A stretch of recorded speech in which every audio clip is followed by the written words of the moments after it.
খান্দা গোসের বিটি সতের করায় এক করায় দুধ চাপিয়েছে। আচ্ছা আচ্ছা যে উনুনে চাপিয়ে কাঠের আগুনে করে খুব জাল দিচ্ছে আর খুব দুধ লাগছে। হ্যাঁ আর বৈকাল বেলায় দেখলাম পচে ধরে আকাল করে মেঘ হইলো, হ্যাঁ লেগেছিল ঝড় এলো, জল এলো। হ্যাঁ এসছে এবার খান্দা ঘোষের বাড়িতে কোনো মানুষ নাই, খান্দা ঘোষের বিটি একা আছে।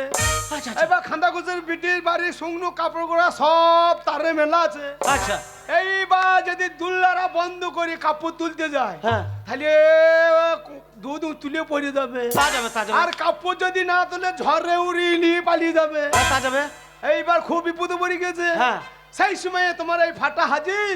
আচ্ছা দেখো বলছে ভাই ফাটা। হ্যাঁ বললাম কি বোন? বলছে ভাই আমার একটু উপকার করে দে ভাই। বললাম কি উপকার করতে হবে বোন? হ্যাঁ বলছে ভাই তুই আমার কড়াইয়ে দুটোখানেই লেগে দে, আমি তারে শুকনো কাপড় কোটা তুলে ঘরে ভরি নিয়ে ঝড়ে উড়িয়ে নিয়ে পালিয়ে যাবে। তাই আমি খান্দা ঘোষের বিটি দুল যাচ্ছিলাম আর খান্দা ঘোষের বিটি তারে শুকনো